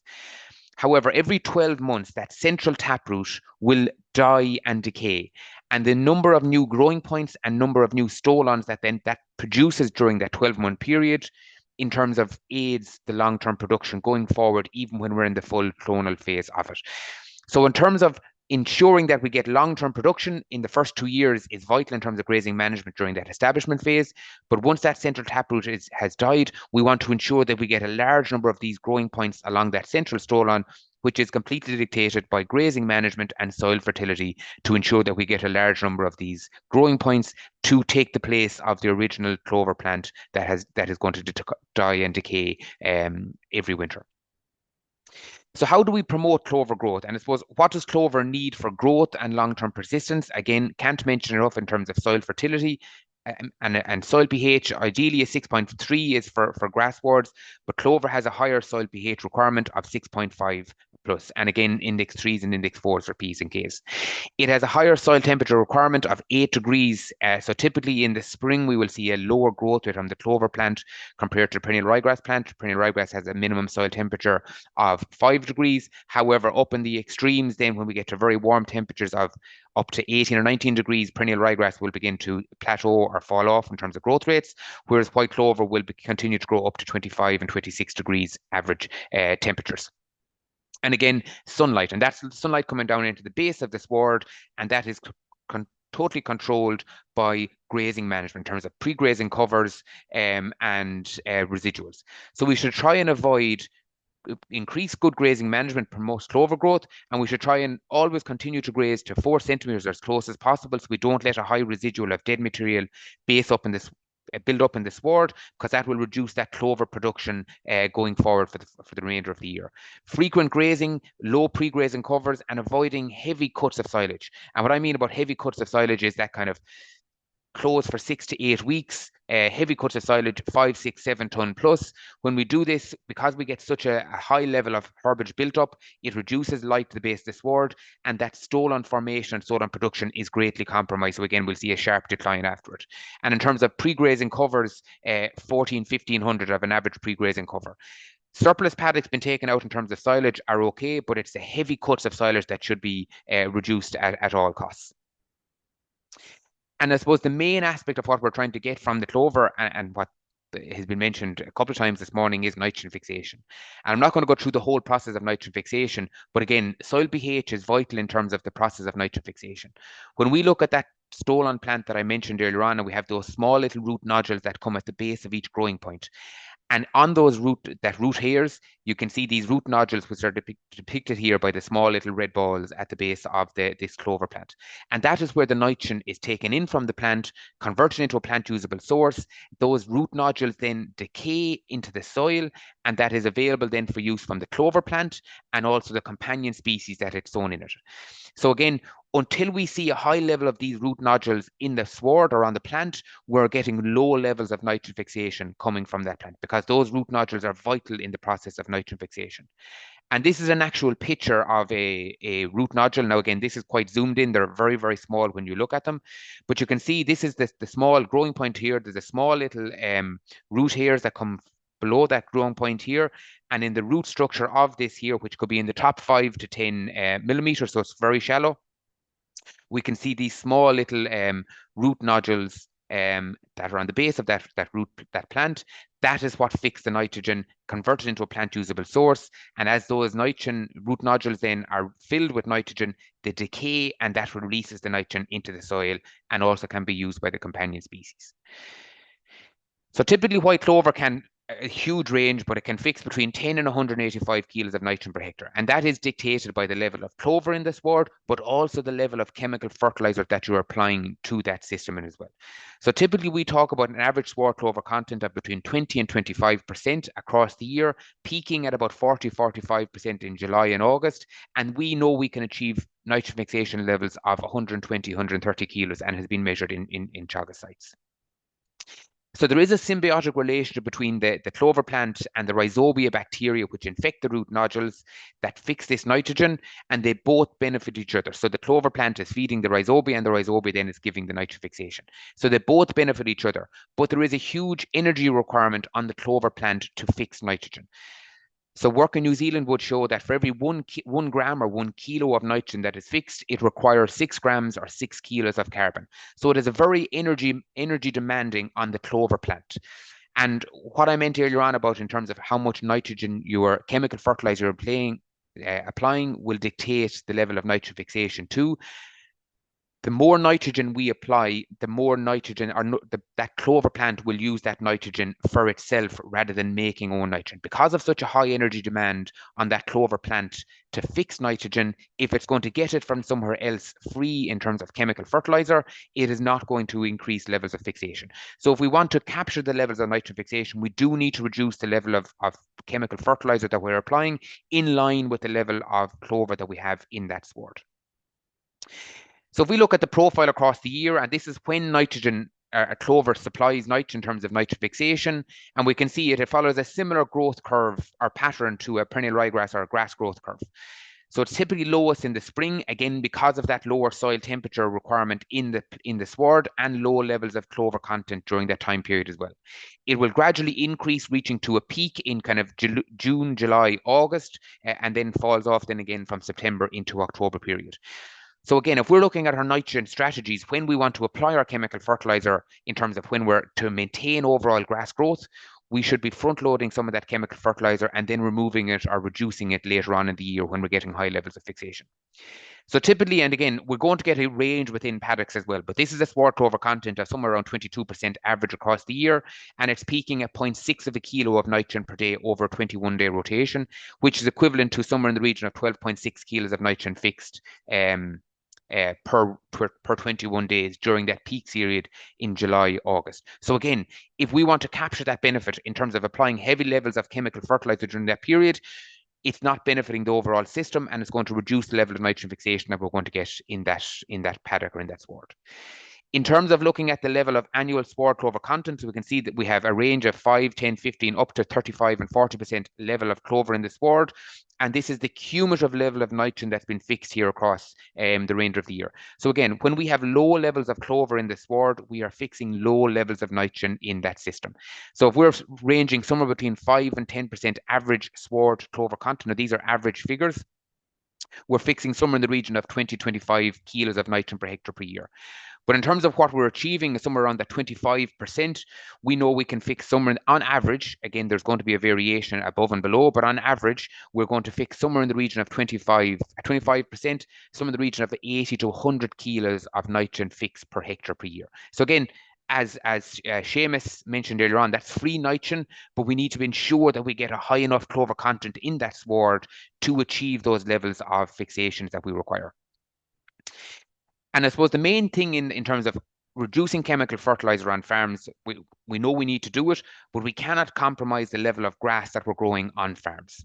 So if we look at sward clover content, and again, this is coming from pasture-based data, on-farm data. So again, paddocks that have 0 levels of chemical clover content, they're applying 180 kilos of chemical nitrogen per hectare per year. On average, they're producing somewhere around 12.6 ton dry matter per hectare. If we look at swards that had 5% clover in them, the chemical fertilizer on those paddocks was reduced to 130 kilos. So again, if we're looking at the previous graph, we know that 5% clover content is going to fix somewhere in the region of 20 kilos. That reduced dry matter production by 2 ton down to 10.5 ton of dry matter per hectare. So again, we should not reduce chemical fertilizer if we don't have sufficient clover or enough clover in the sward.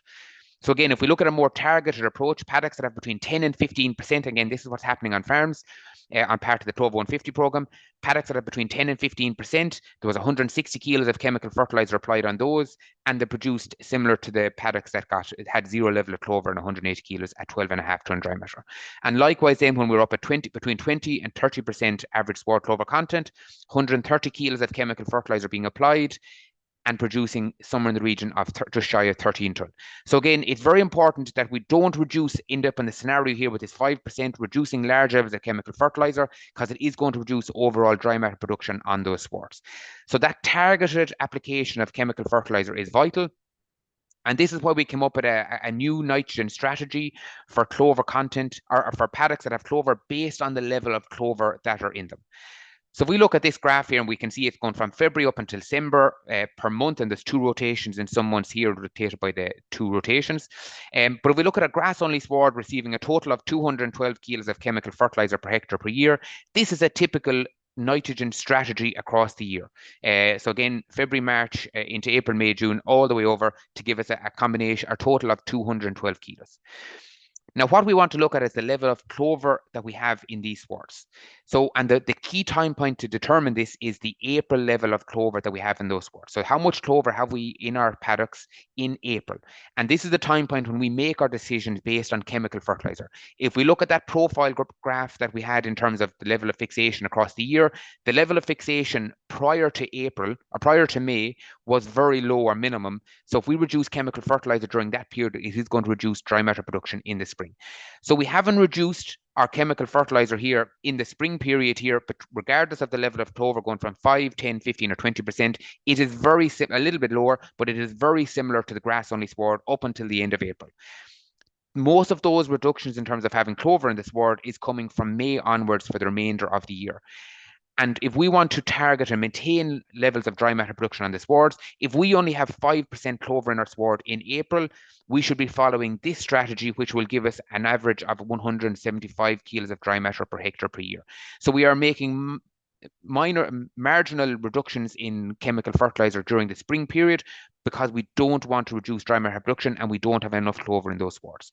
If we look at then at the 15% clover content paddocks that are there in April, when we come into May, again, we're seeing significant, a 50% reduction compared to the grass-only paddocks in terms of monthly nitrogen being applied. And even when we skip chemical fertilizer then here for a couple of months in the summer, we're replacing that then with slurry or parlour washings. And again, we're targeting 130 kilos on those paddocks. So if we look at it, it's not just we have clover in our swards and we can reduce chemical fertilizer down to 100 or 120 or 130 kilos of nitrogen per hectare per year. We must do that reduction in line with the level of clover that we have in our swards because we must maintain dry matter production. And if we don't maintain dry matter production and we lose dry matter yield on our farms, it is going to lead to an overall increase in supplementary feed coming in the farm gate in the form of forages and concentrate, or an overall reduction in animals on that farm if you want to maintain self-sufficient. So again, looking at that level of clover that we have in our swards in April and then making that decision for the remainder of the year based on that level of clover that we have and following an application strategy similar to what's on the line here, on the graph here. In terms of red clover, and it's going to finish a few slides just on red clover. Most of the talks at the moment has been focused on white clover and how it grows. Again, red clover, similar to white clover, fixes large levels of chemical fertilizer. So if we look at the pros of red clover, it has a higher nitrogen fixation ability compared to white clover.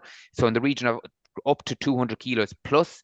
It is a high dry matter production with 0 levels of chemical fertilizer of up to 15 ton dry matter intake or dry matter per hectare. It has a high animal intake potential as in the form of silage and an overall increase in animal performance as well. And some of the work coming out from Nicky Byrne in Grange would show higher live weight gains coming from higher intake on animals eating those clover silages. In terms of cons, it is very difficult to graze because of the type of plant that it is, and I'll go through that in the next slide. Poor persistence in terms of 3 to 4 years going forward, begin because of that growing point issue that we have in the next slide. And also, because of a disease build-up in the soil, we do need a break, a 4-year break between. So we can't go from red clover every 4 years reseeding it. We do need to have a 3 to 4 year break in that. Now, some of that work is quite old and we do need to update it. But at the moment, the current advice is to have that break every 4 years once it dies out of the sward. And depending on the time of year, particularly as we go into later in the year, into that 3rd, 4th cutting in September, October, if we get very damp, wet weather, it can be difficult to ensoil because of a low dry matter content of the plant. So in terms of the growing point, again, this is the white clover plant here on the right-hand side. We can see the stolon that is growing along the ground and the small little root nodules that are coming out of those growing points. Red clover is slightly different in terms of the established plant. It is more like the establishing plant of white clover. It has a central taproot and only lives off a central taproot. And because it has a much deeper rooting zone, it has a lot more root nodules on individual plants, and that's why it's capable of fixing higher levels of chemical fertilizer or nitrogen fixation. But the growing point of white clover or red clover is just above ground level. And if you cut the sward with a mower too low, or you damage it during grazing with animals, and you damage that growing point, it is going to reduce or kill off that plant or reduce the long-term persistence of it. So we need to be careful in terms of how we are managing that plant in terms of the foliation or grazings in the shoulder as well. So we maintain high levels of red clover in the sward for 3, 4, 5 years plus. And just the last slide on that I have then on this is the impact of nitrogen fertilizer on silage. So again, if we look at different application strategies here, from 0, 75 or 150 kilos of chemical fertilizer being applied to grass clover swards, we can see the only benefit that we're getting from any nitrogen in the system is in that first cutting. So there's a 1.5 ton, 1.5 ton of an increase by applying up to 30 kilos of nitrogen in the first cut, and then there is no benefit in terms of applying nitrogen in second and third cut. Now, I'm not saying we need to apply chemical fertilizer for that first cutting. If we're looking at only needing 25 to 30 kilos of nitrogen for that first cut, most of that, if not all of it, can be met from slurry. So again, using that slurry strategically for that first cutting, and then just replacing the P and K values for second and third cut, and there's no need for additional nitrogen, and we can still produce in excess of 17 tonne of dry matter per hectare per year in the first 2 to 3 years. So just in conclusion, clover has a significant role. However, soil fertility is vital not only in establishing it in terms of the soil P and pH level, but also maintaining it in terms of the pH and the K levels of the soil and maintaining that clover. We do need to improve our grazing management if we want, and nitrogen strategy management if we want to maintain sufficient levels of clover in the swards to get those benefits that we talked about earlier on, and only strategically reduce chemical fertilizer where we have sufficient levels of clover and across the year, so we don't reduce dry matter production. And we know red clover is going to be a key role, particularly on outblocks for silage, and it is difficult to maintain in a grazing scenario. So that's why it's more suited to silage swards. So that's all I have, Eddie. I hope I didn't go too much over time. No, thanks very much, Michael. And you're generating a lot of interest. I have to say the questions are coming in very, very quick here at the end. And apologies, I think we are going to go over time a little bit, but we'll try and get through them just as quickly as we possibly can. One question here, a few quick ones. I think you'll be able to bang them off very yes/no answers. Do you need a 4-year break with white clover? No, don't need a 4-year break with white clover. No, do you need any break at all? No break at all. It's just because there's no break at all required for white clover. It's just because of a pest build-up in the soil with red clover and the disease, that if we sow it again, it'll actually kill the plant. So that's why you need that break, to break that pest disease in the soil. Again, most of that work is coming from the 70s in New Zealand, so it's quite outdated, and we probably do need to look at it again. Look at that again, grand. There's a couple of questions about needing for any chemical nitrogen at all, and I'm going to tie that in with another question saying that a stocking rate of 1.5 livestock units per hectare will clover work for that person. Maybe I shouldn't be bringing them together, but yeah. So look, I think if you take out chemical nitrogen out of the system completely, compared to applying 200 kilos of chemical fertilizer, we're not going to fix 200 kilos of nitrogen per hectare. So I think it must be completely dictated to grass demand or stocking rate demand. So if you have a very low stocking rate and you have good grazing management, there may not be a need for chemical or for any level of nitrogen in that system, as long as you maintain soil fertility status within that. And most of the nitrogen requirements could be met from organic sources as well. However, if you go up in demand and higher growth rates required, solely relying on fixation, you may not be able to fully meet herd demand. So again, it's a hard one to answer yes or no. I think it's completely dictated by farm scenario in terms of stocking rate demands, and also the level of clover that we have on swards. If there is not sufficient level of clover and you take out nitrogen out of the system, which is what has happened a lot on farms over the last number of years, nitrogen being reduced or taken out with low levels of clover, and there will be a reduction in overall grass growth. It needs to be dictated or related to the level of clover that's in the sward. And if you have sufficient level of clover, the need for chemical fertilizer is greatly reduced. Yeah. I think with that in mind, it's very important to know who our audience is and the type of farming system that we're talking to. And there are a huge and greater number of farmers at lower stocking rates down there that could be listening to a message about clover content and using 130 or 150 kilograms of nitrogen, and maybe that's not applicable. They need to be conscious of what is applicable to their stocking Completely, rate. yeah. And I think it is related to the level of clover that we have and the grass demand that you have on farms as well. I'm going to throw in a last one, and then I'll hand over to Pat, and we might swap a bit, but the nitrogen balance figure, and I think it might come in with Patrick earlier on. I, as a lot of you will be aware, I'm very involved with water quality and nitrate leaching and nitrate loss. Nitrate being the form of nitrogen that's lost to water, and the nitrogen balance and surplus is seen as a key tool to try and minimize nitrate loss, and I hear that being promoted very strongly. And sometimes I hear it being promoted by the same people stating that nitrate from clover is every bit as risky for loss to water as nitrate from other sources, and we need to be very careful. And when I put the two of those together, I think, in my mind, there's a contradiction. And I think it's very, very important when we're talking about a nitrogen balance that we're clear on whether we're talking about what we're talking about. Is it a farm gate balance? Is it a field balance? Is it a total farm balance? And are we including nitrogen that's been mineralized through the ploughing of a field and organic matter being mineralized? Are we including nitrate being fixed from clover?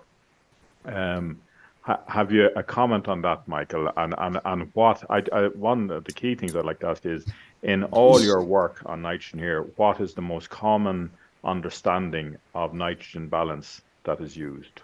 Yeah, I suppose that the common understanding of balance, because we can get a key measure of it, is farm gate or purchased nitrogen. So all the nitrogen that you're purchasing that's coming in the gate in the form of chemical fertilizer, the main one, animals being bought in, there is protein coming in the animals, concentrate and feed. So that is all the purchased chemical fertilizer or nitrogen coming in the gate. And then to get the farm balance, you just add all those figures away and you subtract them from all the nitrogen that's leaving. Main one in dairy farms is milk or meat in dry stock farms, any forages or slurry that's been exported. And again, you're just taking one away from the other. So what we talk about at the moment is purchased or farm gate nitrogen balance, because we don't have an accurate measure of fixation on farms. Yeah. Until we get it. So that's the difference. So when we talk about farm gate, it is purchased or farm gate, all the nitrogen being bought in the gate versus all the nitrogen being sold out the gate. In terms of the nitrate leaching issue with clover, yes, there potentially is a risk of still having nitrate leaching with legumes compared to chemical fertilizer. However, with legumes, it's a slow release nitrogen. So it's more of a pulse release nitrogen, because those root nodules are constantly appearing and decaying and releasing that nitrogen into the soil. So if we get a bad weather event, because of that slower pulse release, we're not going to see that big washout afterwards. Well, whereas you have a big bang of applying 20 or 30 kilos of chemical fertilizer, and I think Patrick had it on his slide, and you get high levels of rainfall in the following 24, 36 hours, it does increase the risk as well. And most of the nitrate leaching is coming from the urine patches as well. So it's not to say that clover won't really do anything for nitrate leaching or farm gate balance. It's a different source and different application strategy that's coming from it. Yeah. Thanks very much. Pat? Yeah, a couple of questions there in relation to weed control, and I suppose there's a couple of establishment ones I deal with. But first, what's the best weed control management for establishing? Yeah, so establishing, there's only going to be one on the market. So 2,4-DB, which was the main active ingredient, was taken off European license 3 years ago. I did work in Moorpark to secure a derogation on that 2,4-DB for the last 3 years, until an alternative product was going to be on the market. And there will be a new alternative product on the market this year from April for establishing and established swords. So 2,4-DB was on establishing swords. This new active ingredient, this new chemistry is going to be on establishing and established swords at 2 different rates. So there will be a new product this year, and it's going to be launched, I think, at the end of March or the beginning of April on it as well. And then Eagle is already there for established swords, but cannot be used on establishing swords. Okay. You alluded to putting lime on if you're ploughing afterwards, and general. But I suppose in relation to general soil fertility, have you a recommendation in terms of cultivation method? And is there a risk that if you have built up your soil fertility that you're burying it very deep for white clover in particular, if you plough? Yeah, look, I think most of the country is moving away from direct ploughing anyway and going towards minimal cultivation or direct seeding. I think ploughing, probably the only place for that is if you have a very uneven ground that you want to level out.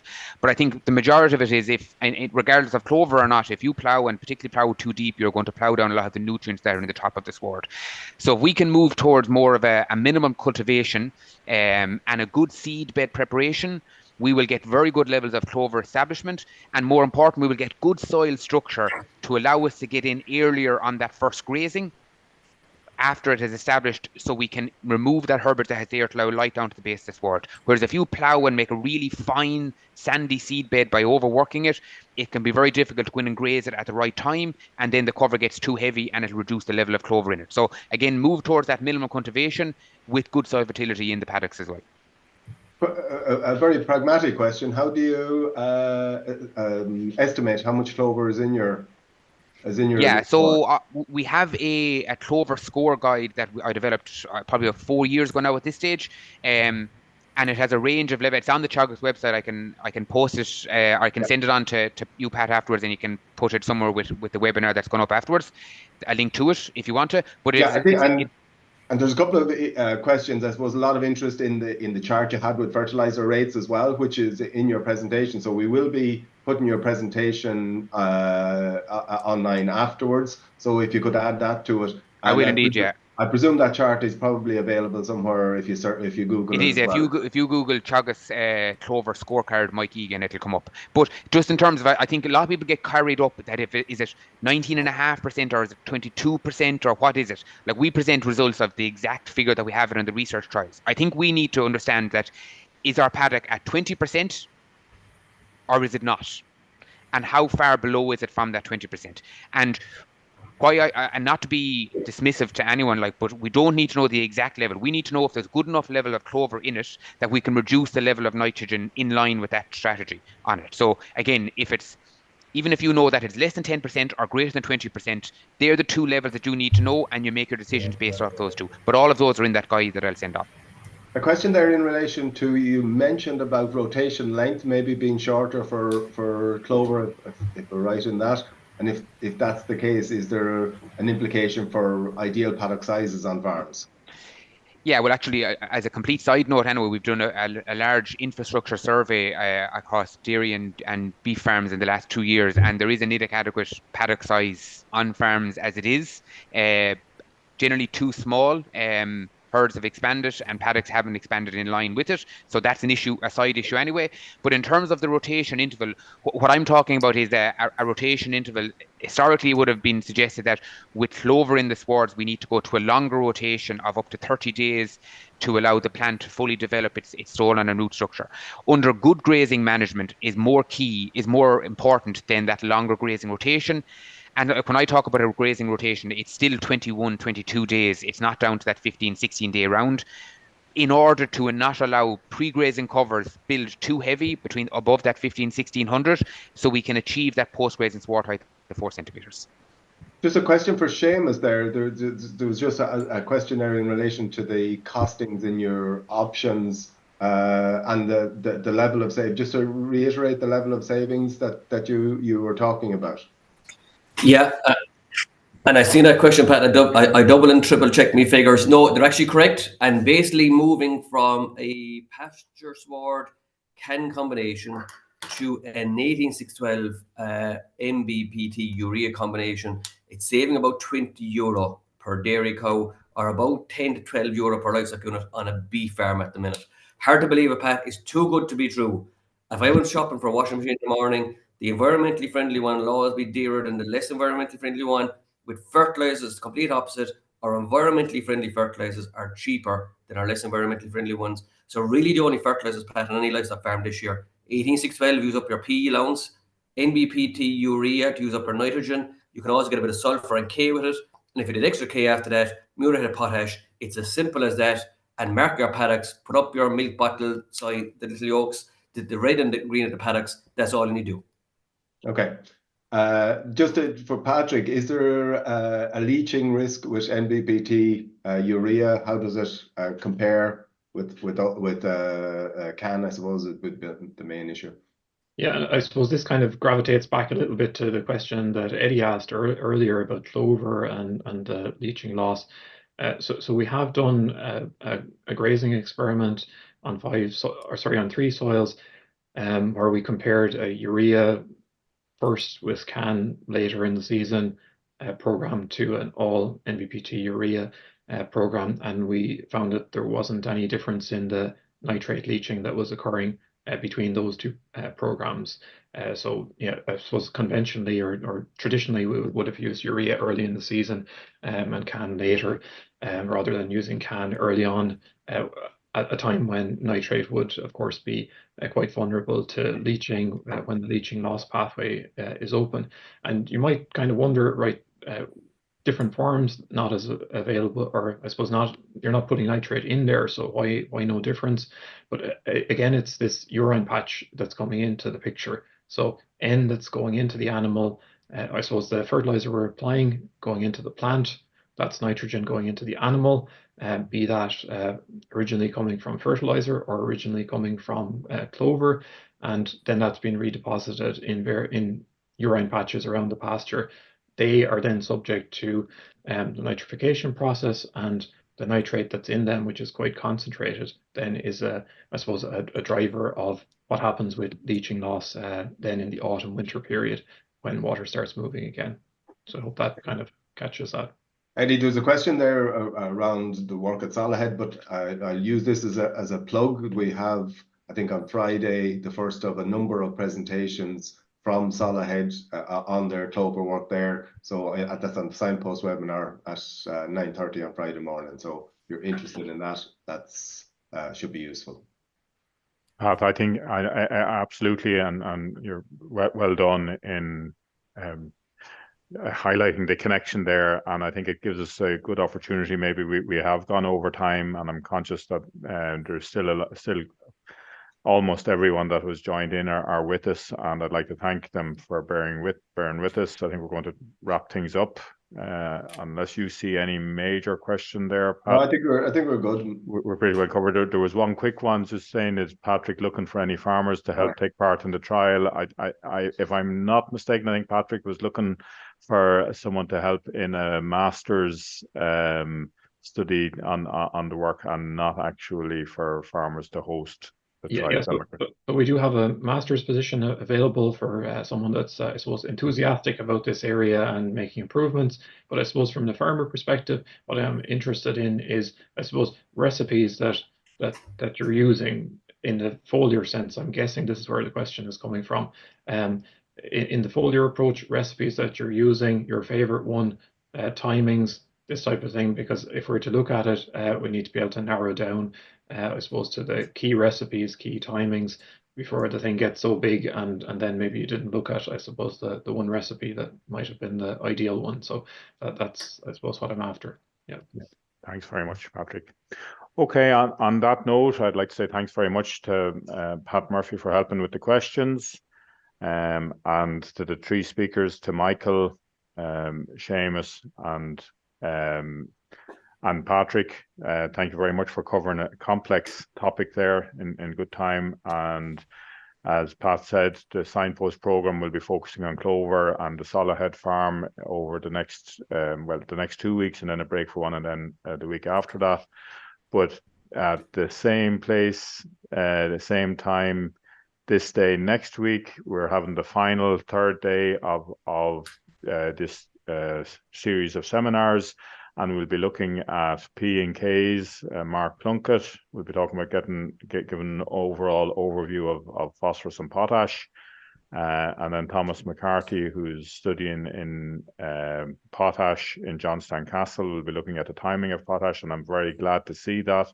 It's an element from my aspect working in water quality. I think potash is the element that doesn't get enough focus, and I think that'll be very interesting. It goes very much hand in glove with nitrogen use efficiency. Veronica Nyan will be talking about organic manures. There is always scope for improvement in management of organic manures. And then, as Patrick said, Dominica Cole we'll be talking about advances in slurry management.